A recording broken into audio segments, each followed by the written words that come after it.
The Oklahoma sun beat down on my shoulders, the heat shimmering off the cracked asphalt of the county road.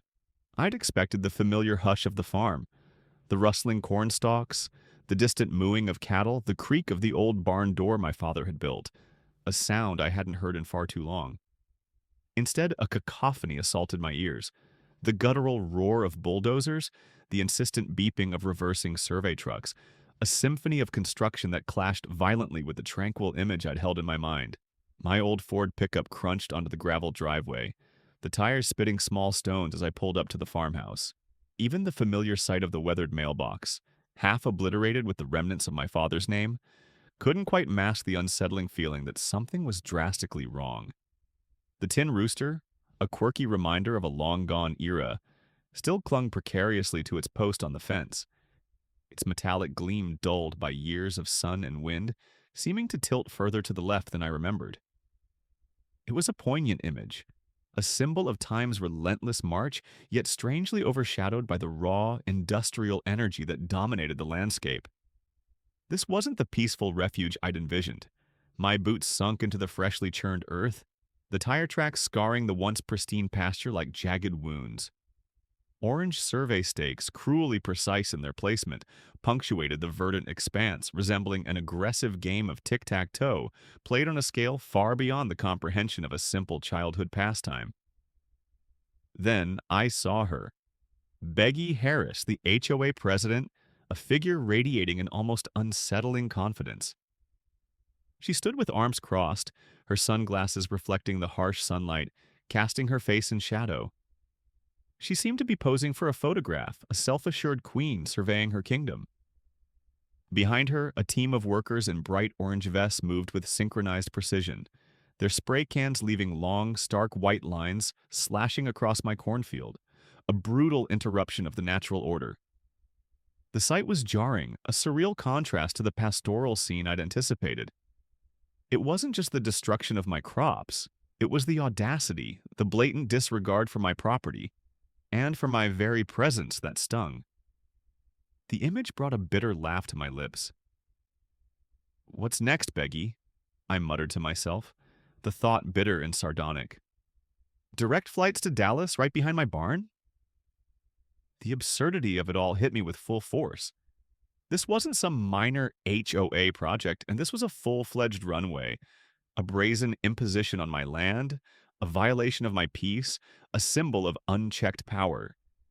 And they had no idea whom they were defying. The director of the Federal Aviation Administration, no less.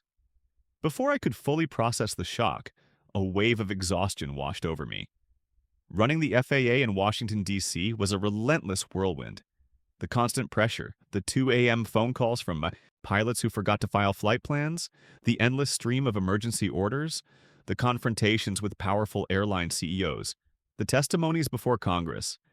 It was a life lived at a breakneck pace. The week I'd planned to spend here in Oklahoma, tending to my small farm, was supposed to be my sanctuary, my escape. But this was anything but. I leaned against my truck, the metal cool against my skin, absorbing the jarring scene. 2 men in neon vests hammered stakes into the ground with relentless efficiency, their movements mechanical, devoid of any thought or consideration. Another man, holding a clipboard with the gravity of a general surveying a battlefield, nodded thoughtfully, a picture of bureaucratic self-importance. They barely registered my presence, their eyes focused solely on their task, seemingly oblivious to the violation they were perpetrating. They were like ants, diligently building their anthill, utterly unconcerned with the human life it was encroaching upon. This was the moment the weight of the situation truly hit me.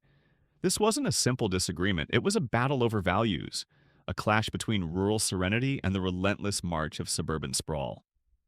Then I heard her voice, the voice that somehow managed to perfectly encapsulate the arrogance of the whole situation. Beggy Harris. Her voice, if arrogance had a sound, would surely be it. "Well, well," she said, her voice dripping with a condescending sweetness. "Look who finally decided to grace us with his presence."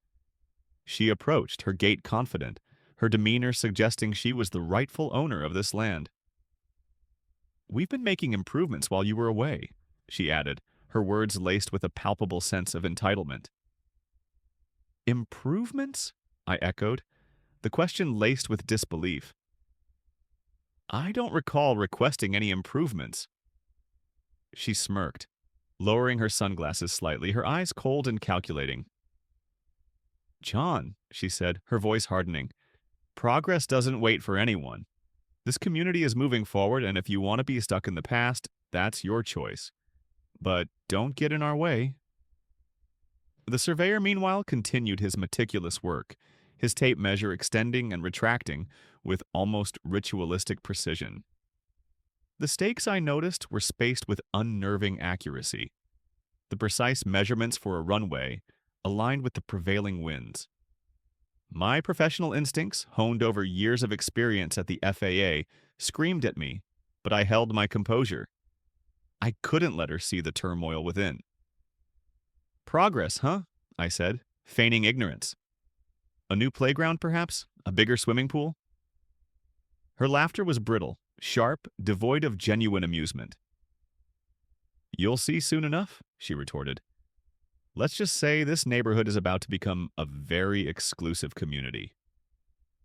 With that, she turned her back, barking orders at her workers, her manicured hands waving like a conductor leading an orchestra of destruction. She was not merely building a runway, she was orchestrating a social transformation, a rewriting of the very fabric of this quiet rural community. I stood there for a long time, trying to convince myself that I was somehow mistaken. Maybe it was a new road, a walking trail, a bike path for the kids, a misguided attempt at community improvement. But deep down, I knew the truth. HOAs rarely stopped at bike paths. Their ambitions tended towards the grandiose, the ostentatious, the utterly absurd. Later at the general store, Old Man Jenkins, a fixture in town for as long as anyone could remember, confirmed my worst fears. He chuckled, his eyes twinkling with a mixture of amusement and resignation. Not with Beggy around, he said, shaking his head. That woman's got more ambition than sense. When I pressed him, he confirmed the town's open secret. Beggy was building an airstrip, transforming this quiet, unassuming neighborhood into a haven for the wealthy, a private enclave for those who could afford to fly in and out, a haven for the privileged. I blinked, the reality of it sinking in slowly. An airstrip? Right here? On my land? The peace I had sought was, it seemed, utterly and irrevocably lost. The Oklahoma sun beat down on my shoulders, the heat shimmering off the freshly turned earth. My father's farm, a legacy of sweat and toil stretching back generations, was different. Gone was the quiet hum of cicadas, replaced by the guttural roar of bulldozers and the rhythmic screech of asphalt being laid. The silence of his passing, a silence I'd only just begun to accept, was shattered by the blatant aggression of this invasion. His words, "Take care of this place," echoed in my ears, a poignant counterpoint to the cacophony of construction. I drove back to the property, the familiar scent of sun-baked soil now tainted with the acrid smell of petroleum. It wasn't just the sound, it was the sheer audacity of it. His words, "Take care of this place," hung heavy, a stark contrast to the blatant disregard for his legacy. The reality of it hit me with the force of a physical blow. It wasn't just a few survey lines casually cutting through the pasture. These weren't amateurish attempts. This was a full-blown, heavily mechanized assault. The lines, crisp and brutally precise, slashed through decades of meticulously cultivated land, past the old gnarled oak tree where I used to sit with my father, sharing stories under its shade. They bisected the tranquil pond, disturbing the serene reflection of the sky, its surface now churning with the disturbed silt. The survey lines ended sharply near the tree line, a perfect 3,000-foot stretch, painstakingly measured and aligned with the prevailing southwesterly winds of Oklahoma, perfect for a small aircraft runway. Perfectly, infuriatingly, illegal. The calculated precision sickened me. This wasn't some haphazard encroachment. This was strategic, a calculated, Move born of either incredible arrogance or a chilling level of premeditation. It explained Peggy Harris's sudden interest in HOA matters, her previously innocuous concerns suddenly weaponized into a full-scale attack on my family's heritage. This wasn't about aesthetics. This was about power, about flexing authority in the most blatant way possible. Dusk descended, painting the sky in hues of orange and purple, a vibrant backdrop to the ongoing desecration. The crickets, usually a soothing chorus, sounded now like a mournful protest against this disruption of their ancient habitat. The growl of the bulldozers was a constant, ominous threat, a relentless reminder of the irreversible changes taking place. Two undeniable truths solidified in my mind like hardened concrete. First, my planned escape, my much-needed vacation, was irrevocably destroyed. The peace I'd sought was drowned out by the thrum of machinery and the constant reminder of Peggy Harris's audacious scheme. Second, and far more important, Peggy Harris had severely underestimated her opponent. She had declared war on the wrong man. I wasn't just John Miller, a farmer quietly tending to his land. I was John Miller, director of the Federal Aviation Administration. The irony wasn't lost on me. The woman trying to circumvent federal regulations was about to face the full force of those very regulations, courtesy of their chief enforcer. The next morning, the engines roared to life before the sun even considered rising, a jarring symphony that sent the chickens scattering and effectively ended my attempt at a peaceful morning coffee. It wasn't the gentle whir of a crop duster. Those were familiar sounds of Oklahoma's agricultural life. This was something far more substantial, far more aggressive. It wasn't just surveying anymore, they were actively constructing. When I stepped onto the porch, coffee mug trembling in my hand, the full extent of their operation became horrifyingly clear. A long swathe of my cornfield, a field my father had tended for decades, was completely denuded, the once lush green replaced by the raw, unforgiving black of exposed earth. Asphalt trucks, colossal behemoths, stood in a line as long as a football field, their chutes pouring a river of black liquid onto the land, like a dark, malevolent tide. Workers in fluorescent orange vests, figures buzzing with purposeful energy, maneuvered enormous machines, flattening the ground with frightening efficiency. Spray-painted lines, bold white slashes across the landscape, stretched from one tree line to the other, marking the boundaries of this brazen land grab. And there she was, Peggy Harris, the queen of this construction chaos, standing in the very center of it all, like some malevolent overseer surveying her illicit empire. She wore a hard hat, a stark contrast to her usual perfectly coiffed hair, and her sunglasses reflected the sunrise, obscuring the triumph in her eyes. That smug, self-satisfied smirk, the kind reserved for HOA presidents, cartoon villains, and dictators, was plastered across her face. It sent a chill down my spine. I walked towards her, the crunch of the freshly laid gravel a harsh counterpoint to the morning quiet, stopping just a few feet from her meticulously polished boots. "Morning, Peggy," I said, my voice calm, masking the turmoil within. "Building me a new driveway?" She didn't even blink. No surprise, no hint of guilt. Just that same infuriatingly confident smirk. "John, you should be thanking us," she purred. "This is going to bring so much value to your property. Imagine the prestige. Neighbors landing their planes right across the street." "Planes?" I asked, my eyebrow arched. "You mean to tell me you're building a runway?" "Not just a runway," she corrected, her lips curling into a practiced politician's smile. "An airstrip. A private airstrip for our community. This is the future. We'll be just like those luxury neighborhoods in Florida. You'll see. It'll be beautiful." Her words hung in the air, thick with arrogance. An airstrip on my cornfield, without permission. "You do realize this is my land, right?" I said slowly, my voice controlled but laced with a barely contained fury. She waved a manicured hand dismissively, like swatting away a bothersome fly. "Technicalities. The board already approved it." We took a vote. Majority rules. I laughed, a harsh, bitter sound. A vote on my property? That's rich. What's next? Are you going to vote on repainting the White House? Her smile didn't falter. Progress doesn't wait, John. You'll catch up eventually. I looked past her at the crew, the asphalt steaming, the smell of tar mingling with the sweet scent of freshly cut corn, a grotesque combination of progress and destruction. My father had spent 40 years cultivating this land, wrestling with the unforgiving forces of nature, and now this? Beggy Harris was attempting to replace the harvest with aircraft. Beggy, I said, my voice low and deadly. Let me spell it out for you. You can't just build a runway wherever you feel like it. There are rules, regulations, federal law. Her smile broadened, a predatory glint in her eyes. Then sue us. By the time anything goes through court, this airstrip will be finished, operational, and celebrated by the whole community. People will love it, and if you don't, well, maybe it's time you consider selling. The threat hung in the air, heavy and suffocating. Sell or be steamrolled. Classic HOA tactics.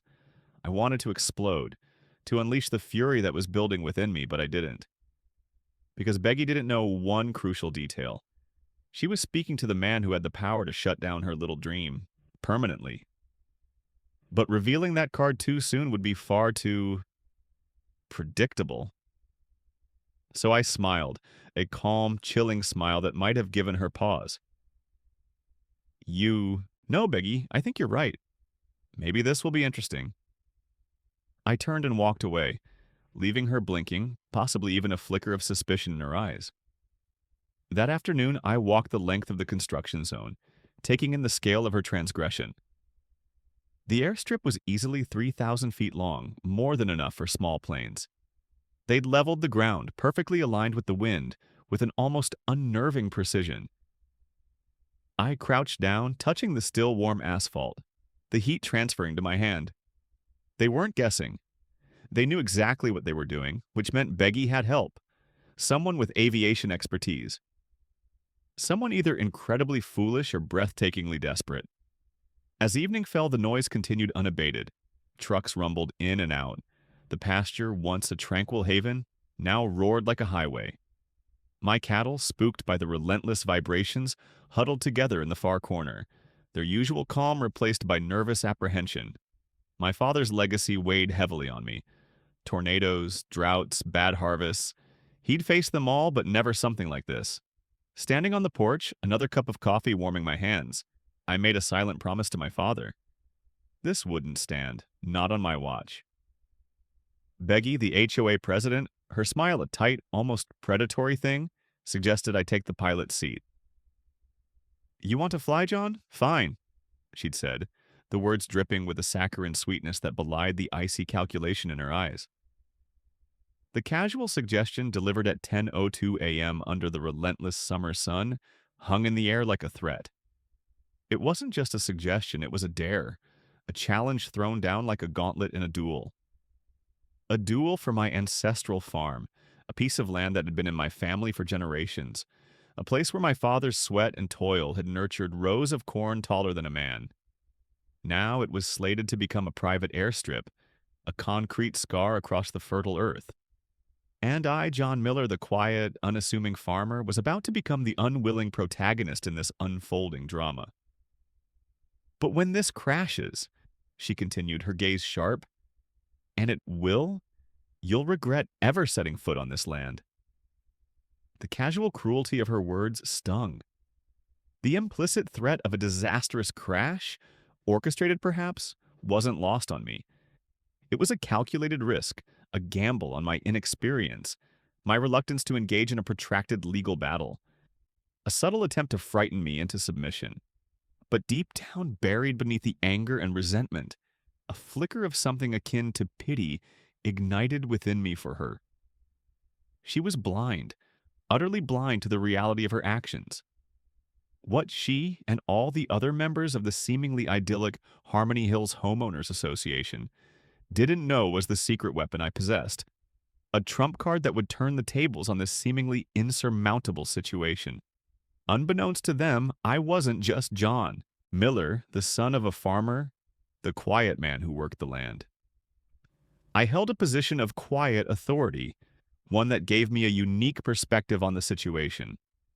I was a director at the Federal Aviation Administration, FAA.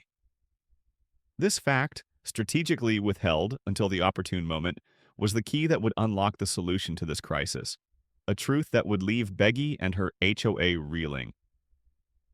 At 10:22 a.m., the gears in my mind began to turn, strategizing how to use this hidden advantage to my benefit. This wasn't a personal vendetta, this was about upholding the law, protecting the integrity of federal land use regulations. The next HOA meeting, scheduled for 10:38 a.m., felt less like a community gathering and more like a looming battle. The community clubhouse, and a sterile beige box redolent with the stale scent of burnt coffee and a palpable sense of unease, was the battlefield. I entered and a hush fell over the room. All eyes turned to me. I felt like a gunslinger walking into a saloon, the tense silence amplifying the gravity of the impending confrontation. Whispers rippled through the crowd, polite nods from some, a mixture of apprehension and veiled hostility from others. Yet Beggy Harris, the HOA president, her face lit up with a disturbingly triumphant grin, greeted me with theatrical enthusiasm. "John Miller," she announced, clapping her hands together with forced cheerfulness. "Glad you could finally join us. We were just discussing our community's bright new future." Her words were dripping with false cordiality, a calculated display of manufactured unity. I sat in the back row, my arms folded tightly across my chest, fighting the urge to roll my eyes. "Our community's bright future," she had said, as if my farm, my family's legacy, was merely an insignificant obstacle to be bulldozed in the name of progress. The irony wasn't lost on me. A ripple of laughter, uneasy, forced, and revealing, ran through the crowd. It wasn't laughter of genuine amusement, but a nervous response designed to deflect the mounting tension. Beggy, ever the master of manipulation, raised a hand for silence. "John," she purred, her voice coated in a honeyed veneer, "no one is trying to exclude you. We're simply moving forward with what the majority has decided. Progress requires vision, sacrifice, and leadership." Her words were carefully chosen, each syllable designed to project an image of benevolent authority. But her thinly veiled threat, the implication of my exclusion, my marginalization, hung heavy in the air. "Leadership is one thing," I interjected, my voice calm but firm. "Bulldozing federal property without the proper permits is quite another." My words, though measured, landed like a bombshell. Several attendees shifted uncomfortably in their seats. Their smiles faltered. The facade of unity started to crack. Beggy, however, remained unfazed, her composure unwavering. With a practiced flourish, she slid a stack of papers, the results of the HOA vote, onto the podium, presenting them as irrefutable evidence. The community voted 73% in favor of developing the airstrip. The numbers don't lie. Her tone was condescending, almost mocking. "The numbers don't own my land," I retorted, my voice rising slightly. A man in the front row, a retired colonel whose aftershave was overpowering and whose common sense seemed to have evaporated with his career, scoffed. "If you don't like it, sell and move. Someone else will appreciate the vision." Vision. The word hung in the air, heavy with its implied arrogance and disregard for the consequences. I pictured Beggy lying in bed at night, her dreams filled with the fantasy of planes gracefully descending onto her newly paved kingdom, the HOA bylaws fluttering like flags in the breeze. It would have been comical if it weren't so infuriating, so utterly disrespectful to generations of history rooted in that very land. Standing, I removed the deed to the farm from my jacket, holding it aloft for all to see. This isn't just a piece of paper. This is proof that my father, and before him, his father, owned this land long before any of you even dreamed of vinyl fences and neighborhood watch signs. You don't get to vote your way onto my property. A stunned silence descended upon the room. For a precious moment, I felt a surge of hope, a belief that my message had finally broken through the wall of indifference and self-serving ambition. But then, Beggy smiled. That smile? The kind that makes you question your own sanity and instinctively reach for your wallet, sent a shiver down my spine. "John, we appreciate your sentimentality," she said, her voice laced with patronizing condescension. "But the world doesn't stop for nostalgia. This airstrip will benefit everyone. Higher property values, new opportunities, more prestige. You should be thanking us." My laughter was sharp, bitter, and devoid of humor. Prestige? You're pouring asphalt over a cornfield. This isn't prestige, it's insanity. My words, though harsh, broke the tension. Half the room chuckled, a few even offering hesitant applause, as if they'd been silently waiting for someone to voice the obvious absurdity of the situation. But Beggy's response was swift and brutal. She slammed her hand on the podium, her voice cracking like a whip. "Enough! This project is happening. And if you don't cooperate, we will find a way to penalize you for every obstruction, every delay, every so-called violation you cause. The HOA has authority, Mr. Miller, and you will respect it." I stepped closer to the podium, my voice low but resonant, ensuring that everyone could hear me. "Beggy, let me explain something. You might be able to bully neighbors into repainting mailboxes or cutting their grass a half-inch shorter, but when it comes to airspace and runways, you are not in charge, not even close." Her eyes narrowed, a flicker of genuine uncertainty crossing her face for the first time. "Is that a threat?" she asked, her voice tight. "No," I replied, a cold smile playing on my lips. "That's a fact." A buzz rippled through the room. People leaned toward each other, whispering, their hushed conversations filled with a mixture of shock and apprehension. Beggy, desperate to regain control, banged her gavel with theatrical force. "Meeting adjourned," she declared. Chairs scraped against the floor as people hastily filed out, their whispers growing louder now, a chorus of discontentment. Some avoided my gaze, ashamed of their complicity. Others offered the slightest of nods, silent gestures of support, their weariness with Beggy's reign apparent. I remained standing, my gaze fixed on Beggy, who still clutched her papers as if they held the power to rewrite reality. "You're making a mistake, John," she said, her voice laced with a desperate defiance. "We're too far along. The runway will be built. The community wants it. You can't stop us." I tucked the deed back into my jacket, my expression unreadable. "We'll see." Then I turned and walked out, leaving her fuming behind the podium, the weight of her self-deception pressing down on her like a heavy cloak. Out in the parking lot, the summer air hung heavy with heat, and the faint, acrid smell of fresh asphalt emanating from the edge of my farm. A stark reminder of the looming threat. I slid into my truck, taking a moment to gather myself, to exhale the tension that had coiled inside me. They thought they had me cornered, that a simple vote and a few earth movers could steamroll me into submission. They thought they could simply erase my family's legacy. What Beggy, in all her arrogant self-assuredness, couldn't possibly fathom was the truth. I wasn't just John Miller, the farmer's son. I was the man who held the authority, the man who could make the final decision on whether that runway would live or die. The game, as they say, was far from over. The fight for my land, for my family's heritage, was just beginning. Beggy Harris, the director of the FAA, had declared war. My initial naive hope that she and her seemingly endless army of clipboard-wielding minions would retreat after our contentious meeting had been utterly shattered. Far from being dissuaded, my defiance, it seemed, only intensified her relentless pursuit. Within days, the Homeowners Association, HOA, fueled by her obsessive vendetta, transformed my peaceful farm into a bizarre hybrid of a chaotic construction site and a full-scale battlefield.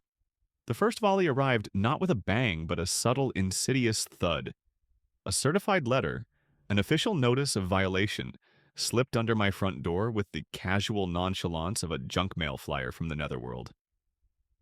The crisp, official-looking paper, stark against the worn wooden planks of My porch bore the chilling declaration, printed in bold, aggressive lettering, that I was, in fact, obstructing community progress by leaving farm equipment too close to the development site. The audacity! My tractor, parked meticulously within the boundaries of my own property, my own land, was, according to this preposterous decree, an impediment to the so-called progress. I crumpled the document into a ball, hurled it into the trash can with a guttural growl, and muttered under my breath, a darkly humorous retort to the absurd accusation. Obstruction, lady. This is called farming. This is my livelihood. But that initial salvo was merely a prelude to the full-scale onslaught that was about to unfold. By the break of dawn the following morning, the earth movers returned, their engines roaring with a ferocious intensity that dwarfed even the most boisterous Sunday church bells. Any pretense of civility, of observing reasonable hours, had vanished completely. At precisely 6 a.m., the earth-shattering rumble of heavy machinery pierced the morning stillness, shaking my very foundations. The bulldozers, relentless mechanical beasts, were pulverizing the earth a mere stone's throw from my barn, causing the windows to rattle violently. A colossal dust cloud, a swirling vortex of dirt and debris, billowed into the air resembling a miniature sandstorm. It blanketed everything in its path. My porch, the cattle troughs, even the precious cup of coffee I just poured, rendering it undrinkable before I could even take a sip. The sudden upheaval sent my cattle into a frenzied panic. They stampeded to the far end of the pasture, their bellows echoing the unease of the situation. My loyal dog, a courageous but small terrier mix named Rusty, barked incessantly, his small body trembling with a mixture of fear and righteous indignation until his voice was utterly hoarse. I stood on my porch, arms crossed, a grim observer of the unfolding chaos, feeling a simmering rage build within me. And then she appeared. Beggy Harris, in all her impeccably tailored glory, strode into view, her high heels clicking against the gravel, with the confident rhythm of a model walking a runway. A pointedly ironic choice of footwear given the circumstances. "Morning, John," she shouted, her voice barely audible above the cacophony of the engines. "Beautiful, isn't it? Progress in motion." Her words hung in the air, dripping with a condescending arrogance that made my blood boil. I raised my coffee cup, the remaining contents now coated in a layer of dust, and replied with a heavy dose of sarcasm. "You call this progress? My cows call it a nervous breakdown. My coffee calls it a dust bath." She ignored me, as was her wont. Her attention was focused entirely on her workforce. With a brisk clap of her hands, she barked orders. "Faster! We're on schedule!" The word schedule hit me like a physical blow. This wasn't just some haphazard, half-baked scheme. Beggy had a meticulously planned timeline, a roadmap to destruction, and she was relentlessly, ruthlessly pushing forward, seemingly hoping to complete her project before anyone could intervene. Later that day, another letter arrived, this one bearing a more sinister threat: hefty fines. The HOA, in their infinite wisdom, had decided I owed them $500 for failing to comply with their so-called development guidelines. Guidelines that applied ludicrously to my own land. I laughed so hard at the absurdity of it all, the sheer brazenness of their claim, that I nearly tore the letter in two. But the harassment didn't end with letters. Beggy's campaign of intimidation had escalated to a level of theatrical absurdity. Every afternoon, she would drive past in her gleaming black SUV, slowing down just enough to roll down her window and smirk, her smug expression a testament to her self-assuredness. "Still resisting, John?" she'd call out, transforming the whole affair into a perverse game of cat and mouse. One evening, I discovered a brand new sign hammered into the very edge of my property line, brazenly proclaiming in gleaming bright blue letters, "Future HOA runway, private use." The words mocked me, a blatant act of aggression, a declaration of intent. Below the main text in smaller, almost conspiratorial lettering, it read, "Opening soon, exclusive access." I ripped the sign from the ground, tossing it contemptuously into the bed of my truck, but the image remained burned into my mind. Beggy wasn't merely bluffing anymore, she was openly advertising her audacious plan. That night, sitting at my father's old kitchen table, surrounded by a chaotic sprawl of documents, deeds, photographs, videos of the relentless construction, copies of the increasingly threatening letters, I felt a surge of both anger and determination. The farmhouse, usually filled with the comforting aroma of freshly brewed coffee, now held a heavy scent of frustration and impending conflict. I could almost hear my father's voice echoing in the quiet spaces, his words a comforting yet firm reminder. Don't let them push you, son. Millerland is Millerland. He was a man of principle, and I, his son, carried his legacy, a legacy that included not just the farm, but his past service as director of the FAA, a fact I was keeping very carefully concealed for the moment. Beggy was unintentionally providing me with an invaluable roadmap detailing exactly how to thwart her project. Yet I remained silent, biding my time. There's a certain grim satisfaction in watching an enemy dig their own grave, particularly when they're convinced they're laughing all the way to victory. The following days blurred into a monotonous routine of relentless harassment. More letters arrived, each one more menacing than the last. The incessant noise of the construction equipment became a constant soundtrack to my life. One morning I awoke to find a phalanx of bright orange, cones strategically placed across my driveway, effectively blocking my exit. Another notice, of course, explained the cone's presence as an HOA safety measure. With a sigh of weary resignation, I used my truck bumper to move the cones one by one, leaving a trail of crushed plastic in their wake.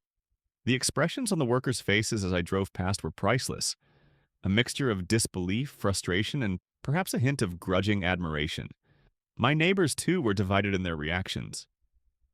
Some were furious, their cars coated in a fine layer of dust, their windows rattling from the incessant noise. Others were completely mesmerized by Beggy's grandiose vision, fantasizing about sipping cocktails while private jets landed on the newly constructed runway that would soon bisect my peaceful pasture. But one thing was abundantly clear. I had become the villain in Beggy's self-serving fairy tale, a necessary antagonist in her narrative of progress. She even stated as much one afternoon, blocking my path with her clipboard like a medieval weapon. "You're standing in the way of history, John," she hissed, her voice laced with venom. "People will remember you as the stubborn old man who tried to kill progress." I leaned in, my smile tight and controlled, just enough to unsettle her composure. "Or," I countered, my voice low and deliberate, "maybe they'll remember you as the woman who tried to build a runway on the wrong man's land." She flinched, momentarily taken aback before recovering her composure. "You'll regret this," she threatened, her voice dripping with false confidence. I chuckled, a sound devoid of amusement. "Beggy," I said, my tone laced with quiet amusement, "you have absolutely no idea how much fun I'm having already." That night, as the earth movers roared and the dust swirled through my windows, I stood outside, gazing at the half-finished strip of asphalt that marred my pasture. To an outside observer, it might have appeared to be progress, a sign of development. To me, it looked like a cleverly constructed trap, and Beggy Harris was sprinting headfirst into it, utterly oblivious to the impending doom. I whispered into the hot Oklahoma night, my voice barely a breath. "Keep digging, Beggy. You're almost there." For the real storm was brewing, and it wouldn't be composed of dust and noise. It would be the full, crushing weight of federal law descending upon her ill-conceived empire. By the end of that week, fueled by copious amounts of black coffee and unadulterated spite, I was operating on sheer willpower. Sleep had become a luxury I could no longer afford. Between the incessant rattling of the bulldozers, the relentless barrage of letters, and the constant appearance of Beggy's smug face, a visual plague that punctuated each morning, I was teetering on the brink of a complete mental breakdown. Yet I held firm, for I possessed something Beggy lacked, an ace up my sleeve. Most people in the neighborhood assumed I was merely a stubborn farmer, a relic of a bygone era. They had no idea what I was capable of. He looked like any other middle-aged man in rural Oklahoma, a bit weathered, hands calloused from years of working the land, the scent of sun-baked earth clinging to his worn denim shirt. His driveway, cracked and uneven under the relentless Oklahoma sun, held testament to years of faithful service from his trusty, though aging, pickup truck. This was John Miller, the image he projected to the outside world, a farmer content with his quiet life, far removed from the complexities of Washington, D.C.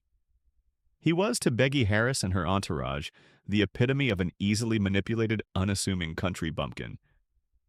The kind of man who wouldn't even know where to begin to fight back against the seemingly unstoppable force of her ambition. He'd even let them believe it, relishing the illusion. The farmer's son who'd returned to the family land, seeking respite from the relentless pressure cooker of the nation's capital, that was his carefully crafted persona, a cloak of invisibility, a shield against unwanted attention. And frankly, the quiet anonymity suited him. Being underestimated, he'd found, had its distinct advantages. A tactical advantage, even. It allowed him to observe, to plan, to orchestrate without attracting undue scrutiny. This subtle game of deception fueled a quiet thrill within him, a satisfying counterpoint to the high-stakes world he secretly navigated. But beneath the surface of that carefully constructed facade lay a different reality, one far removed from the dusty reality Peggy perceived. The truth, a truth Peggy hadn't the slightest inkling of, was that John Miller wasn't just any farmer. He was, in fact, John Miller, director of the Federal Aviation Administration. He held the power to approve or deny every single runway construction project in the entire United States. From the bustling international terminals of JFK and LAX to the smallest, most isolated airstrips tucked away in the heart of the nation's vast expanse, nothing took flight without his explicit approval. Every single detail, from the precise dimensions of the asphalt to the placement of the navigation lights, fell under his unwavering scrutiny. The weight of that responsibility was immense, a constant pressure he carried with quiet grace, often finding solace in the simple rhythm of his farm life. The irony of his situation wasn't lost on him. Here he was, the man who oversaw the nation's aviation infrastructure, battling a local HOA over the illegal construction of a small, insignificant airstrip. Every time Peggy, with her shrill voice and self-assured swagger, wagged her finger in his face, issuing bogus fines based on utterly flawed interpretations of local ordinances, every time she boasted about the prestige her airstrip would bring to the neighborhood, prestige entirely at odds with the environmental damage it would inflict, John fought the urge to reveal his true identity. He bided his time, savoring the delicious irony of the situation. The quiet amusement, a small personal rebellion against the suffocating bureaucracy he often encountered in his official capacity, was a welcome reprieve. To openly reveal his position would have been too easy, too blunt an instrument. The quiet satisfaction of subtly dismantling her plans piece by piece was far more delectable. He allowed her to continue, to believe that she was playing a grand game against a feeble opponent. The moment of revelation came to him one tranquil evening. The sun dipped below the horizon, painting the Oklahoma sky in fiery hues of orange and crimson. His loyal dog, a scruffy mutt named Gus, lay at his feet, his head resting on John's worn boot. Before him lay the offending airstrip, a brutal black scar across the golden expanse of his cornfield, a stark contrast against the serenity of the setting sun. The sight fueled his simmering frustration. With a slow sip of his coffee, he uttered the words aloud, the words that would begin to unravel Peggy's carefully laid plans. "You picked the wrong farm, Peggy. You didn't just trespass on my land. You trespassed into my jurisdiction." Gus tilted his head, his expressive eyes seeming to mirror John's own quiet understanding of the gravity of the situation. That night, the quiet hum of his laptop punctuated the stillness of the farmhouse. His FAA inbox, usually a chaotic maelstrom of delays, permit requests, and noise complaints, contained a single email that stood out like a beacon amidst the digital storm. It was a formal inquiry from a local developer requesting expedited approval for a private runway project. Beggy's project, in fact, in the heart of the very same county that John, the unassuming farmer, called home. The irony was exquisite. She'd attempted to navigate the official channels, unaware that her application, a poorly assembled document lacking any environmental impact study, safety assessment, or even a rudimentary community consultation, was headed straight to his desk. It was, in a word, a disaster. The only thing it effectively showcased was her complete disregard for established regulations. With a satisfied smirk, John clicked the deny button, a simple act that carried the weight of an entire federal government behind it. He didn't reveal his hand yet, though. The game was far from over. He reveled in the thrill of watching Beggy strut around with her clipboard and her makeshift army of construction workers, utterly oblivious to the fact that their fate rested entirely in his hands. The following day, Beggy, unwavering in her audacity, cornered him near the barn. "You're making this harder than it needs to be," she said, her lips pursed in a tight, determined line. "If you cooperate, I might even name a hangar after you." John let out a chuckle that carried a hint of dark amusement. "Imagine it, the John Miller Terminal," he grinned. "Sounds like a place where dreams go to die." Her forced smile didn't quite reach her eyes. "Mark my words, John," she insisted, her voice tight with false confidence. "This runway is happening." Leaning close enough for her to smell the rich aroma of his coffee, he countered, "Mark mine, Beggy. Nothing takes off in this country without me knowing about it." The slight flicker of confusion in her eyes, the brief crack in her armor, was reward enough. He left her there to stew in her bewildered frustration. That evening, John shifted from silent observer to active participant. He meticulously documented every aspect of the illegal construction. High-resolution photographs captured the construction site, providing clear evidence of the environmental damage being inflicted. Short videos recorded on his phone documented the relentless dust storms and the incessant noise pollution that plagued the neighboring residents. He even collected signed statements from concerned neighbors, their windows rattling day and night, their peace shattered by the relentless drone of heavy machinery. Each piece of evidence meticulously placed in its precise spot in a folder he labeled HOA Runway Illegal Development. He then placed a call to a trusted friend in Washington, a man who owed him a significant favor. The conversation was short and to the point. "Listen," John said, his voice devoid of emotion. "I've got a rogue HOA attempting to build an unapproved airstrip on private land. They're about a week away from pouring the final layer of asphalt. I need a cease and desist order ready to go." There was a chuckle on the other end of the line. "You're kidding, right?" "I wish I were," John replied. "All right," his friend conceded. "I'll draft it. Just give me the word when you want it delivered." With the laptop closed, John leaned back, finally exhaling a breath he hadn't realized he was holding. For the first time since the conflict had begun, he felt a sense of calm wash over him. This wasn't just John Miller versus Beggy Harris anymore. It was Beggy Harris versus the full might of the federal government. And as he knew all too well, in that particular David and Goliath scenario, the government usually won. The next morning, a camera in hand, John surveyed the construction site. The workers, their earlier bravado replaced with nervous apprehension, exchanged worried glances under their hard hats. Word of John's true identity had spread like wildfire through the small town. Whispers of, "Isn't he with the FAA?" and "Doesn't he work for the government?" filled the air. Beggy, attempting to maintain a facade of composure, arrived in her SUV, sunglasses perched atop her head. "Hope you're enjoying the show," she called out, trying to project an air of unconcerned confidence. John simply smiled, snapping another photo. "Oh, I am," he replied. "Front row seat." His smile widened, an expression of quiet satisfaction spreading across his features. The game had shifted decisively in his favor. Beggy, still clinging to the illusion of control, continued to parade her workers around like she was overseeing the construction of the next DFW International Airport. Unbeknownst to her, she was not building a runway. She was building her own downfall. John's quiet observation had evolved into a meticulous, almost surgical dismantling of her scheme. All he had to do was ensure that every nail hammered, every gallon of asphalt poured, every grain of dust kicked up was meticulously documented as irrefutable evidence of her blatant disregard for federal regulations. John found himself with a dual existence, farmer by day, investigator by night. His first step was acquiring surveillance equipment.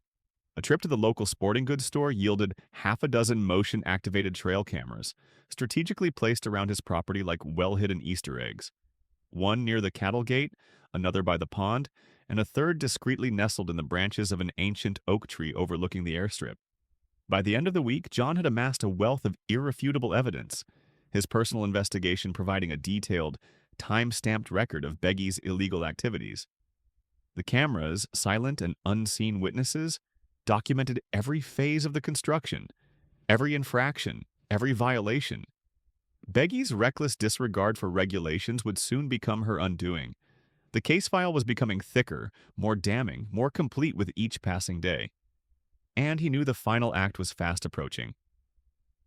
My hard drive hummed, a low thrum echoing the relentless churn of activity in my gut. Hours of footage filled its digital belly. A relentless ballet of bulldozers, their steel teeth tearing into the rich, fertile earth of my pasture, leaving behind a scarred landscape. Giant dump trucks, behemoths of the construction industry, rumbled in, their bellies full of gravel, the raw material for Beggy's audacious dream. A crew of workers, their movements a blur of activity under the relentless Oklahoma sun, hammered signs into the parched ground. These weren't just any signs. They were declarations of intent, bold pronouncements screaming in capital letters, "Private Airstrip." The irony wasn't lost on me. The land was anything but private, at least not in the way she envisioned. This visual evidence, this irrefutable record of blatant disregard for the law, was far more damning than any confession Beggy could possibly offer. It was a visual indictment, a silent scream of her blatant disregard for the rules, for her neighbors, for everything that represented the quiet, unassuming life I had built on this land. But I knew with a chilling certainty that video alone wouldn't be enough to halt her illegal construction. The Federal Aviation Administration, I knew from experience, operated on far more than just pictures. Their world revolved around meticulous paperwork, a labyrinthine system of regulations and forms. The raw footage, though compelling, was just the starting point. The real work was about to begin. My quest for justice turned to a meticulous hunt for evidence, a painstaking process that involved assembling the pieces of a puzzle far larger than I'd initially anticipated. The first domino to fall was Mrs. Thompson, my elderly neighbor whose farmhouse, a quaint relic of a bygone era, sat less than half a mile from the burgeoning airstrip. Her kind eyes, usually twinkling with gentle amusement, were now clouded with worry, etched with the deep lines of sleepless nights. She signed her statement with a hand that trembled almost as violently as the earth had shaken under the weight of the construction vehicles. "My windows rattled so bad," she croaked, her voice thin and reedy. "I thought a tornado was coming, not a gentle Oklahoma breeze, a genuine, terrifying twister. It wasn't the weather, it was the sheer force of those construction machines. We've lived here for 50 years in peace and quiet, and now... this." Her signature, a shaky scrawl at the bottom of the page, felt heavier than any legal document I'd ever handled. It spoke volumes about the disturbance this project was causing to the lives of people who'd built their homes and lives around the quiet dignity of country life. Then there was Mark, a young father who lived down the dusty road. His signature, unlike Mrs. Thompson's trembling scrawl, was sharp, bold, an emphatic flourish that seemed to convey the frustration boiling beneath his calm exterior. "My kids wake up screaming at 2 a.m., he'd said, his jaw tight with suppressed rage, because of the noise, the constant rumble, the earth-shaking vibrations. We moved here for the peace and quiet. I'm not raising my kids next to an airport. It's not right, and it's not fair. He slapped the pen down on the table, the sound punctuating his statement with an undeniable finality. His anger was palpable, a testament to the disruption Beggy's actions were causing. I was collecting more than just signatures. I was amassing a catalog of shattered peace, disrupted sleep, and simmering resentment. By the time I had finished gathering these testimonies, I had a stack of witness statements so thick it would make even the most jaded attorney crack a smile. The weight of those papers felt like a tangible representation of the collective frustration and indignation of my community. Meanwhile, Beggy, oblivious to the growing storm of opposition, was busy orchestrating her own victory parade. She held meetings at the construction site, the very epicenter of her illegal operation, a picture of confident entitlement. Clipboard in hand, she'd wave her arms as if conducting an orchestra of chaos, directing the construction symphony with an air of self-assured arrogance. I watched her one afternoon, concealed by the shade of a nearby oak tree, as she bragged to a group of investors, easily fooled by her charismatic smile and slick promises. She'd suckered them into her scheme, promising them untold riches from this illegal project, painting a rosy picture of an exclusive community that didn't yet exist. In just 2 weeks, she declared, this desolate patch of land would be transformed into the premier fly-in community in Oklahoma. People will be begging to buy lots, she boasted, her voice ringing with the certainty only ignorance can provide. The audacity of it all nearly made me choke on my coffee. Lots? She was already selling imaginary real estate on an airstrip she didn't legally own. That's when a cunning plan formed in my mind. Let her talk. Let her build her house of cards brick by painstaking brick, because the higher it went, the more spectacular would be the fall. My strategy became crystal clear. I'd let her continue to weave her web of deceit, to lure more victims into her scheme. The more she bragged, the more she incriminated herself. The louder she proclaimed her illegal success, the more evidence I'd accumulate against her. So I attended the next community gathering, my phone nestled inconspicuously in my shirt pocket, ready to record every incriminating word. Beggy didn't disappoint. She strutted onto a makeshift stage, grabbing a microphone with an air of theatrical flair. Our HOA airstrip will be operational by the end of the month, she squealed, her voice echoing across the makeshift crowd. Membership fees will cover maintenance, and our exclusive landing rights will make this neighborhood the envy of the state. The crowd, a mixture of genuine excitement and wary observation, applauded her brazen declaration. I smiled faintly, a grim satisfaction spreading through me. Every word was a nail hammered firmly into her coffin. Every boast, a brick added to the wall of evidence I was painstakingly constructing. But my investigation took an even more sinister turn. One evening, under the cloak of darkness, I followed a convoy of trucks back to their staging area, a nondescript building serving as their temporary base. There, tucked away behind a dilapidated clubhouse that seemed to whisper stories of forgotten glory, I discovered a stack of contracts, membership agreements Beggy had been casually handing out.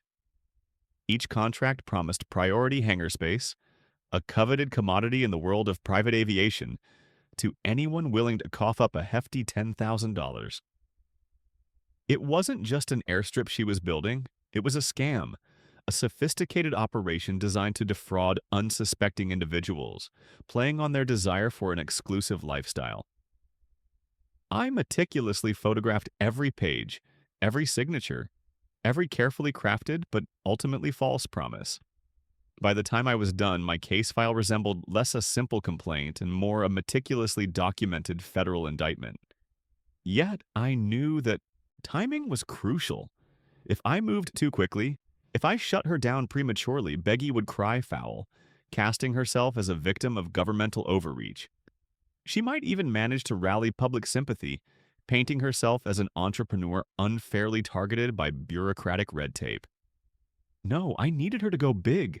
I needed her to make a grand spectacle of her illegal enterprise, a brazen display of arrogance that would seal her fate. Only then, when the whole town, and perhaps even the state, was watching, Could I deliver the final blow, ensuring that the impact of her downfall would be felt far beyond our small community?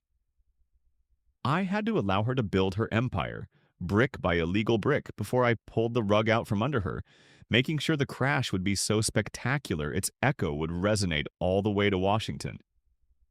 Then came the flyer. One morning, a glossy, four-color masterpiece appeared in every mailbox in our community. Big, bold letters screamed, "Grand opening, your private runway, ribbon-cutting ceremony, champagne reception, live demonstration flight." The sheer audacity of it all nearly knocked me off my feet. She wasn't just operating in the shadows anymore.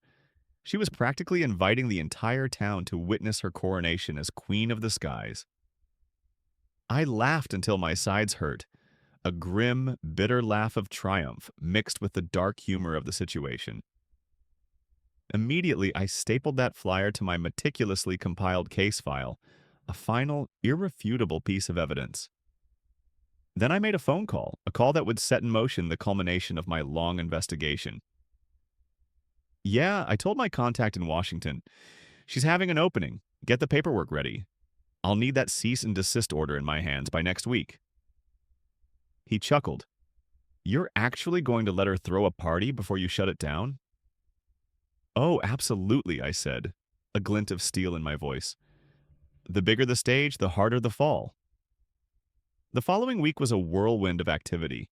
I rechecked my cameras, meticulously organized my witness statements, and carefully labeled the photographs, making sure every detail was in its place.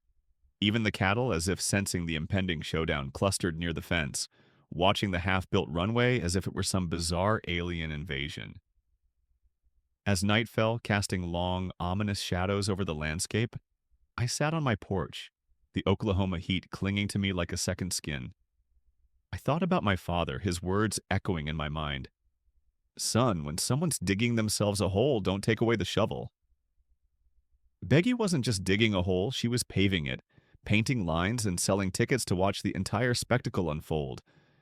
And soon the whole town would bear witness to what happens when arrogance attempts to take flight without the necessary clearance. The morning of the grand opening dawned hot and humid, that stifling Oklahoma heat that melts asphalt and tempers alike.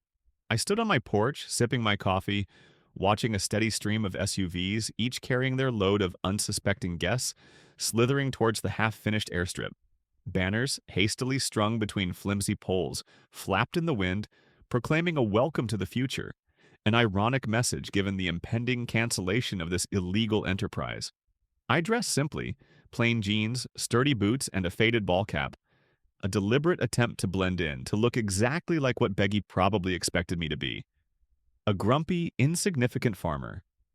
But beneath my simple attire, concealed in my jacket pocket, lay my FAA badge, its weight a comforting reminder of the power I now held. By the time I arrived, the site resembled less a construction zone and more a chaotic county fair.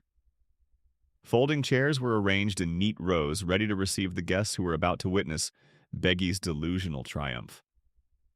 A gaudy red ribbon stretched across the uneven black asphalt, a pathetic attempt at grandeur. A table laden with champagne flutes, already sweating in the oppressive heat, stood as a testament to the lengths Beggy had gone to, desperately hoping that the bubbly could mask the pungent smell of tar and impending doom. Neighbors milled about, a mixture of genuine excitement and apprehensive whispers. Investors, dressed in expensive suits, fanned themselves with the glossy brochures Beggy had printed, each brochure promising exclusive air access, premium hangar space, and sky-high property values. Promises as hollow as the hastily constructed runway itself. And then there she was, Beggy, the orchestrator of this grand illusion, ready for her moment in the sun. The stage was set, the players assembled, and the curtain was about to fall. The Oklahoma sun beat down mercilessly on the makeshift stage, turning the freshly laid asphalt into a shimmering, heat-hazed expanse. Beggy Harris, a whirlwind of ambition and crisp white linen, strutted across it, a gleaming microphone clutched in her hand like a conductor's baton. Her oversized sunglasses, mirroring the assembled crowd, hid any hint of nervousness, or so it seemed. Behind her, a banner declared in bold, slightly crooked lettering, HOA Private Runway Opening Day, 3050. The incongruity of the elegant lettering against the backdrop of a still rural Oklahoma landscape wasn't lost on anyone, myself included. The private runway, as she called it, was little more than a hastily constructed strip of tarmac, slicing through what was once my family's prize-winning cornfield. She tapped the microphone, a small, almost dainty gesture that belied the booming voice that followed. The sound, amplified by the makeshift sound system, cut through the murmurs of the crowd, a mixture of curious onlookers, eager investors, and, I suspected, a few skeptical neighbors. "Ladies and gentlemen," Beggy announced, her voice a carefully modulated blend of charm and forceful authority. "Today marks a new chapter in our community's history. No longer will we be just another sleepy town lost somewhere in the vast expanse of Oklahoma. No, no, no, we are pioneers. We are visionaries. We are leaders in progress." The applause that followed was mixed. Some clapped politely, a perfunctory acknowledgement of the speech. Others, clearly in Beggy's pocket, responded with an almost frantic enthusiasm. I watched, a simmering frustration building within me as Beggy continued, her voice rising with each carefully crafted phrase. "This runway," she declared, gesturing expansively with her free hand, "will put HOA on the map. Imagine the convenience. Our friends, our families, our business partners, flying in directly, bypassing those congested, chaotic airports. Imagine the prestige, the sheer prestige of living in a fly-in community. Today, we join the ranks of the elite." The words hung in the air, a brazen proclamation of success built on a foundation of questionable legality. "Elite," I muttered to myself, a dry laugh escaping my lips. Elite? She had bulldozed my family's livelihood, poured hastily mixed asphalt over fertile land, and somehow convinced herself she was building a miniature LaGuardia airport. The irony was almost too rich to bear. She raised a champagne flute, its contents shimmering in the relentless sun. "To progress," she toasted, her voice dripping with saccharine optimism. "To vision, to the future of our neighborhood." Glasses clinked, cameras flashed, capturing the manufactured euphoria. The investors, a collection of sharply dressed individuals who looked like they were more accustomed to boardrooms than Oklahoma dust, smiled like they'd just secured beachfront property in the Arizona desert. A testament to Beggy's salesmanship, not the reality of the situation. But the grand, self-congratulatory finale was yet to come. With a flourish worthy of a Broadway actress, Beggy dramatically gestured towards the sky. "And now," she announced, her voice echoing across the makeshift airfield, "to christen our new runway, we welcome our first demonstration flight." Heads swiveled upwards. A small twin-engine plane, almost insignificant against the vastness of the Oklahoma sky, circled above, dipping its wings in a clumsy, almost apologetic salute. The crowd, momentarily captivated by the spectacle, let out a collective gasp, a mixture of awe and naive excitement. As the plane began its descent, lining up with the hastily constructed runway, Beggy spread her arms wide, basking in the applause, oblivious to the impending disruption.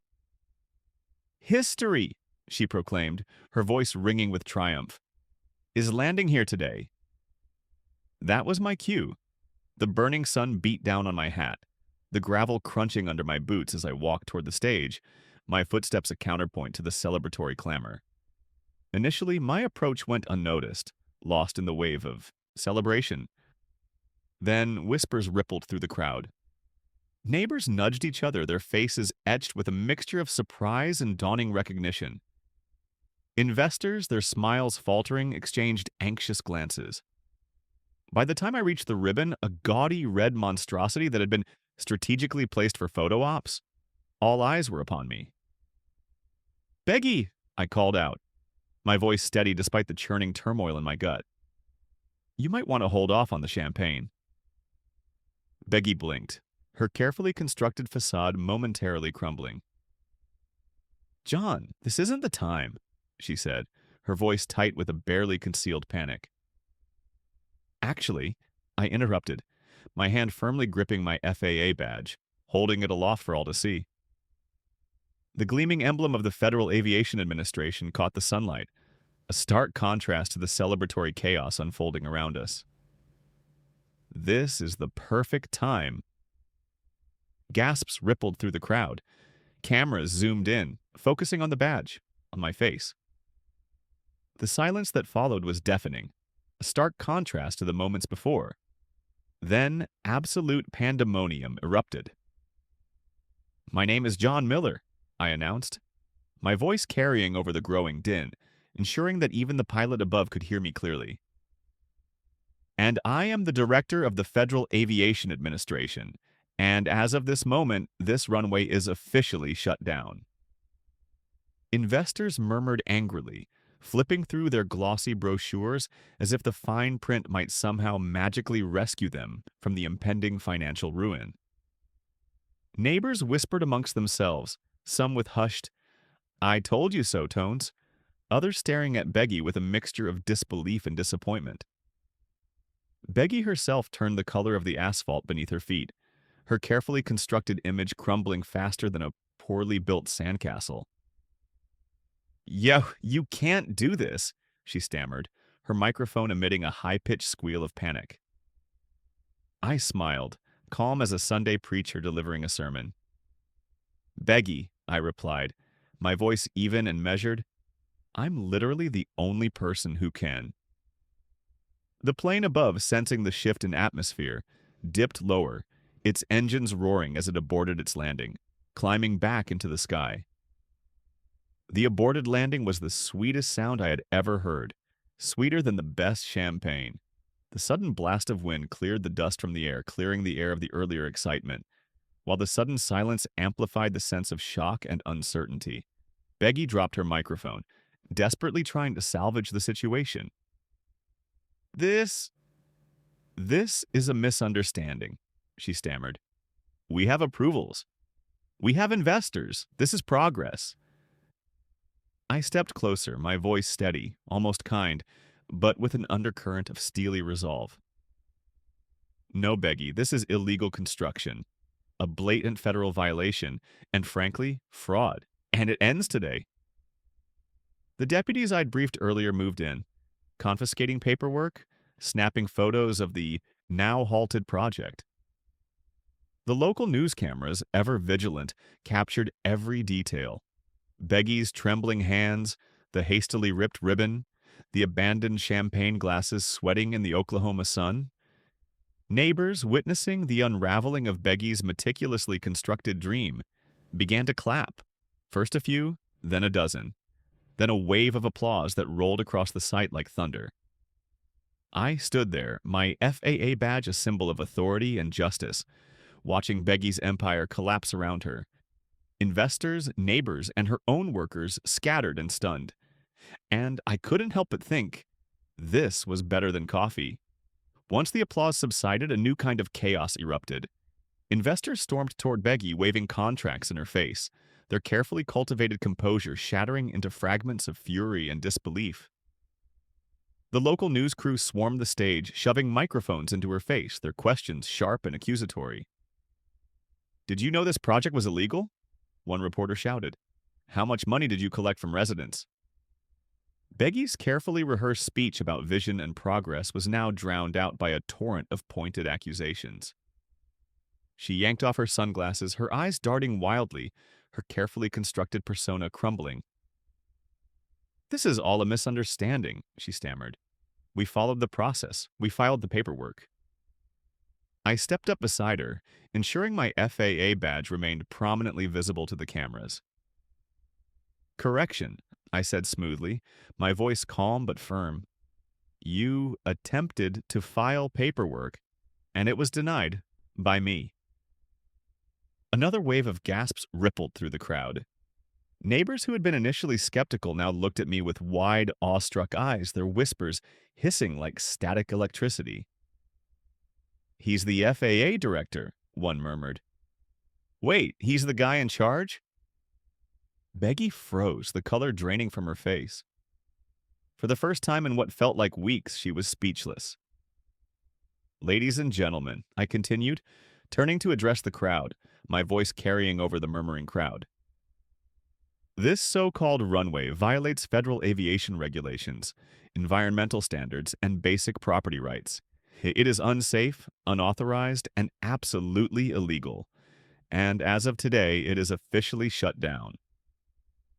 The deputies stepped forward, handing me the cease and desist order, its FAA seal gleaming under the relentless sun. I unfolded it slowly, deliberately, making sure the cameras captured every word.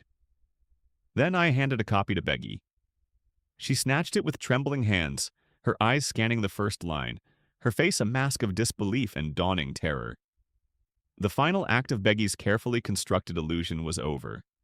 Beggy's meticulously manicured lips moved silently, her eyes scanning the official-looking document. The crisp white paper bearing the stark black lettering of the Federal Aviation Administration, FAA, announced the inevitable. Effective immediately, all construction and operation of unauthorized runway activities are prohibited. Violations will result in substantial fines, mandatory demolition orders, and the potential for serious criminal charges. Case 36-13. The weight of the words, the finality of the situation, seemed to physically drain the color from her face. The paper, a symbol of her shattered ambitions, fluttered from her nerveless grasp, descending slowly, a pathetic white flag surrendering to the roar of the increasingly agitated crowd. The cacophony was deafening, a chaotic blend of cheers, jeers, and furious shouts. The air crackled with the raw energy of years of pent-up resentment, finally unleashed. Some onlookers, those who had been staunch supporters of Beggy's controversial project, voiced their disapproval in frustrated bellows, while others, the long-suffering neighbors, let out triumphant whoops and celebratory hollers. The scene was a microcosm of the deep societal divide Beggy's actions had created, a stark visual representation of the clash between individual ambition and community well-being. It was a moment of reckoning, a dramatic culmination of weeks of escalating tension. Beggy's carefully constructed dream of glory had not merely crashed.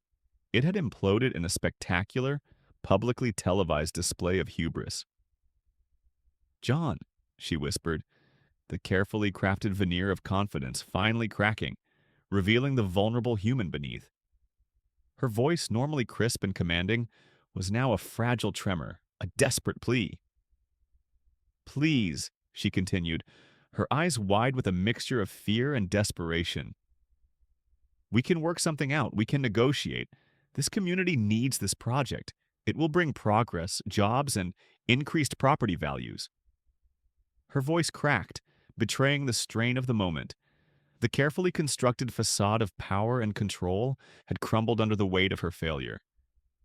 I cut her off with a curt smirk, the sound barely audible above the din of the crowd. "Beggy," I said, my voice calm but firm, "the only thing this community needs is peace and quiet. Maybe a good night's sleep without the incessant rattling of bulldozers outside their windows. A little respite from the constant noise pollution, the dust, and the disruption to their lives.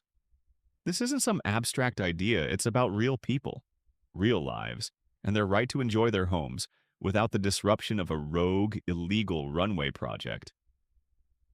A wave of laughter rippled through the crowd, a cathartic release of tension. Even the stoic county deputies, usually impassive, couldn't help but crack smiles, a rare and telling sign of the collective relief that permeated the atmosphere. But my work was far from over. This was just the beginning, the moment when the full weight of her actions would come crashing down. I turned my attention to the group of investors, their faces a mixture of confusion and dawning horror. "For those of you who were misled," I stated, my tone measured and deliberate, ensuring every word carried its full impact. "The FAA will be initiating a full-scale investigation into the fraudulent claims made by the HOA board. Any contracts you signed, promising hangar space or runway access, are completely null and void. I strongly advise you to consult with your legal counsel immediately. This is not a simple matter of a miscommunication. This is about potential criminal liability." The investors' faces darkened, their anger swiftly redirected from me to Beggy. The air thickened with the unspoken accusations, the barely suppressed threats.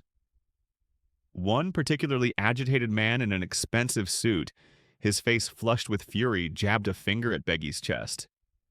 "You told us this was approved," he roared, his voice thick with rage and the sting of financial loss. "You assured us we'd have access. This project has cost us dearly." Beggy recoiled, her eyes darting around wildly.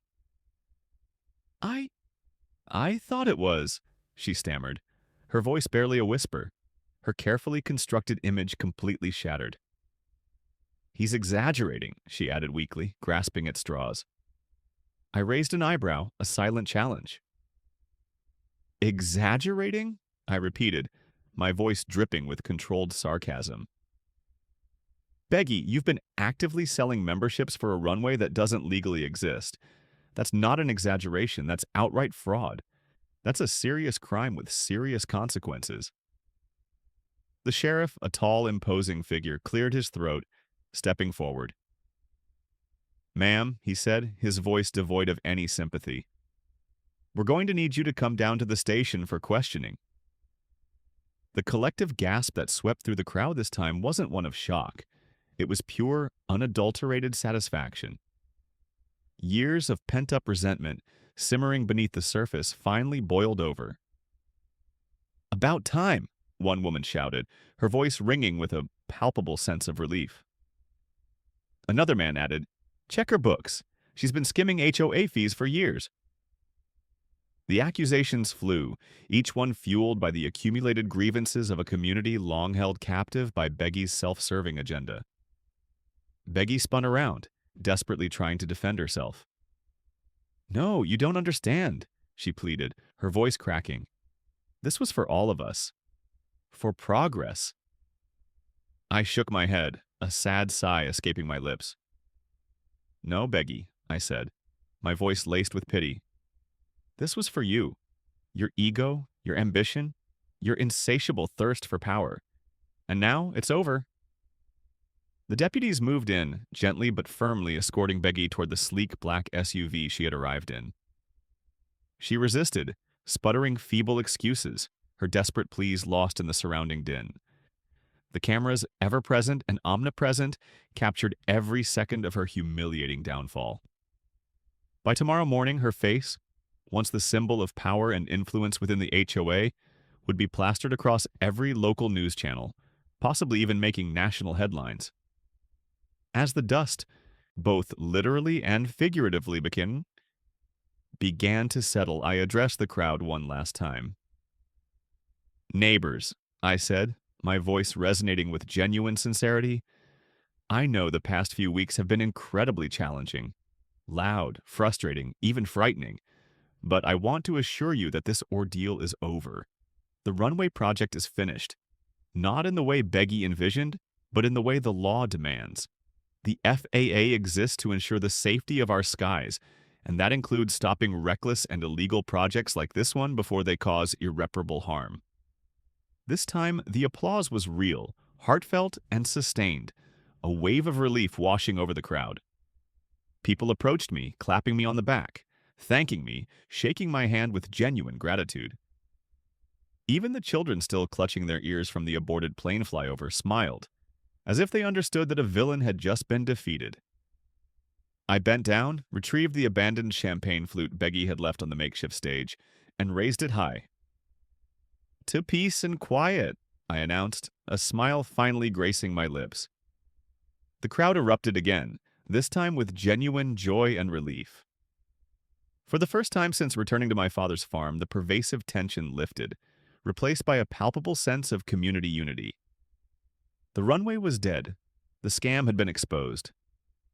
Beggy Harris, the queen of the HOA, had been spectacularly dethroned. But deep down, I knew this wasn't the end. Lawsuits loomed, as fines needed to be collected, and considerable damage would require extensive repair. Yet, as I walked back across the pasture, the setting sun casting a golden glow over the peaceful landscape, I allowed myself a small, satisfied smile. Justice had been served. Beggy Harris had received the harshest of landings, a fitting end to her ill-conceived and deeply damaging scheme.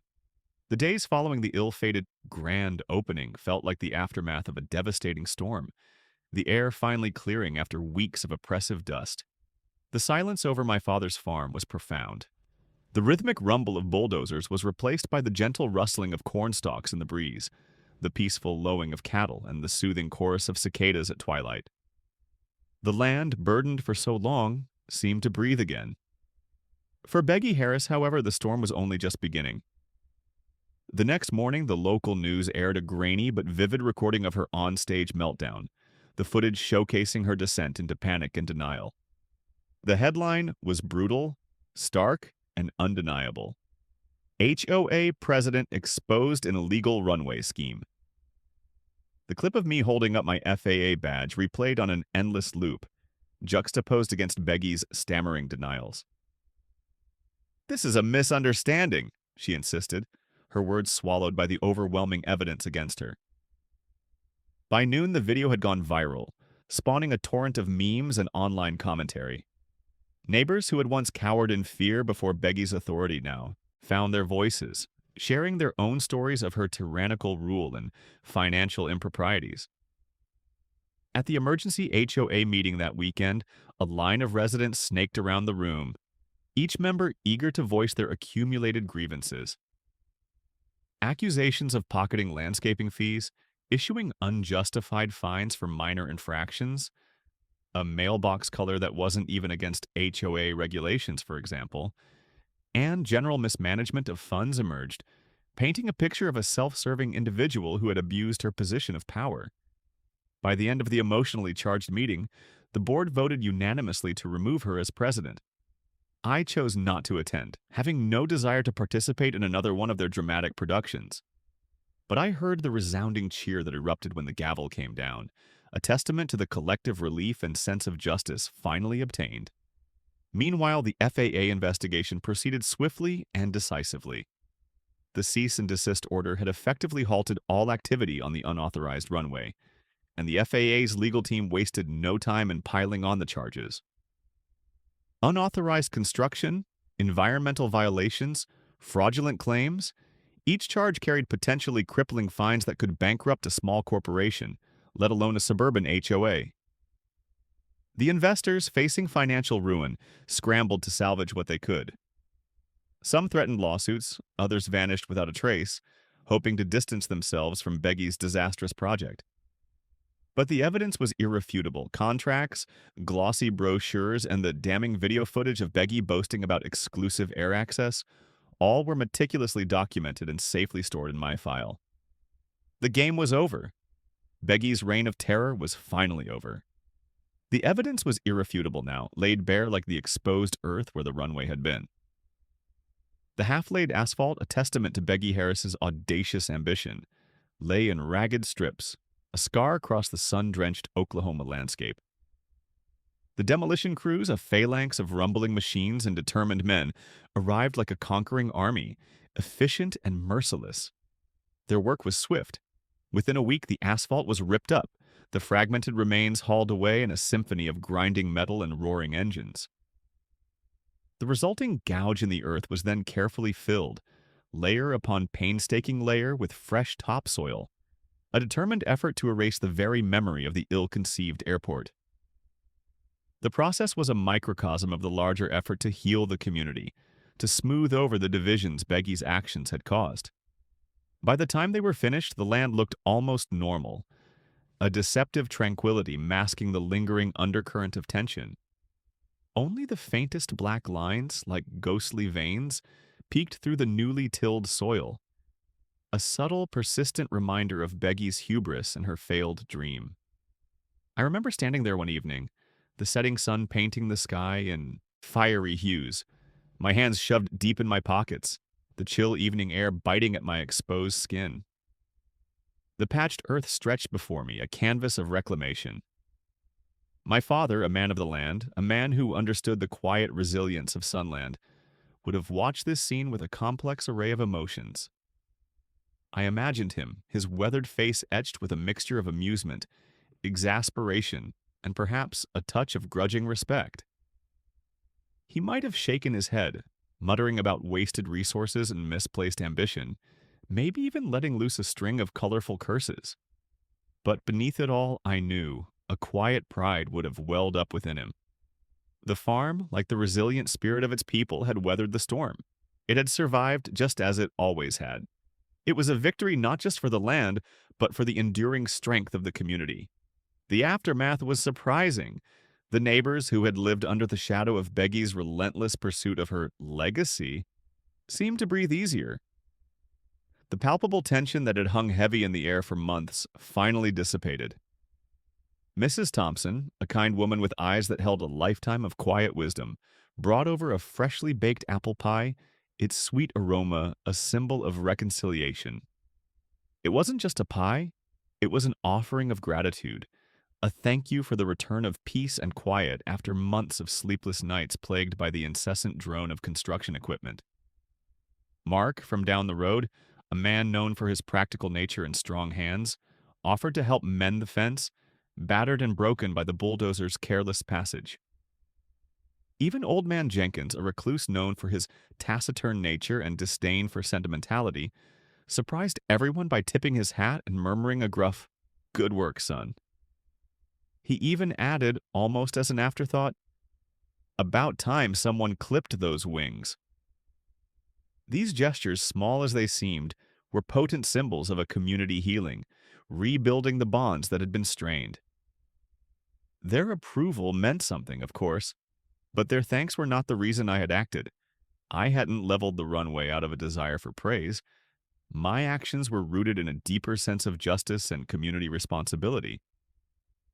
No one, not even the most self-important HOA president in the entire state of Oklahoma, had the right to bulldoze the lives of their neighbors to satisfy an inflated ego. This was a fundamental truth, a principle of fairness that transcended petty squabbles and local politics. Yet a wry smile tugged at my lips. As I sat on the porch that evening, my faithful dog nestled at my feet. I couldn't resist a chuckle. I'd initially sought a simple week off, a brief respite from the relentless demands of farm life. Instead, I'd inadvertently become the architect of the shortest-lived airport in American history. My dog, sensing my amusement, wagged his tail. Maybe he understood the ironic humor of it all. In the following weeks, life gradually resumed its familiar rhythm. The fields were repaired, the corn replanted, their green shoots a testament to the enduring power of nature's resilience. I even managed to steal those naps under the ancient oak tree I'd longingly envisioned, the sun-dappled shade a welcome respite. But the memory of Beggy's ambition, the phantom roar of engines that never were, lingered. Every time a plane passed overhead a silver streak against the boundless expanse of the sky, I thought of her. I imagined her, somewhere, still simmering with resentment, still clinging to the belief that she had been robbed of her destiny. But her legacy was not one of visionary progress, but of unchecked ambition and the bitter taste of defeat. The only thing that truly took off was her arrogance, and it had crash-landed with a resounding thud, a spectacular fall from grace. This story, however, is more than just the tale of an HOA's ill-fated attempt to build a runway. It's a parable about the corrosive nature of unchecked pride, the insatiable hunger of greed, and the blinding effect of believing oneself above the rules. Beggy Harris, in her self-assured blindness, thought she could bulldoze her way to prestige, that she could simply shout down dissent, that a simple majority vote could somehow override common sense in the very fabric of community. But reality, as it so often does, had a different narrative in mind. No amount of arrogance, no amount of bluster can ultimately outrun the inevitable consequences of one's actions. Life possesses an uncanny ability to humble us, to strip away our illusions and force us to confront the harsh realities of our choices. Sometimes this humbling comes in the form of a failed project, a spectacular and public collapse of grandiose plans. Sometimes it's a confrontation, a clash of wills that leaves us shaken, but ultimately wiser. Sometimes, as in Beggy's case, it's a stark reminder that power without responsibility always inevitably leads to ruin. My father, a man who understood the subtle rhythms of the land, used to say that Sunland remembers. It knows who respects it and who abuses it. Watching the bulldozers dismantle Beggy's dream, I understood what he meant. The land itself seemed to exhale, releasing the burden of her ambition. To anyone facing their own Beggy Harris, whether it's an overbearing HOA, a tyrannical boss, or a relentlessly unreasonable neighbor, remember this. You don't need to shout the loudest to win. Patience, a careful preparation, and the unwavering commitment to truth. These are the most powerful weapons in the arsenal of those who fight for fairness and justice.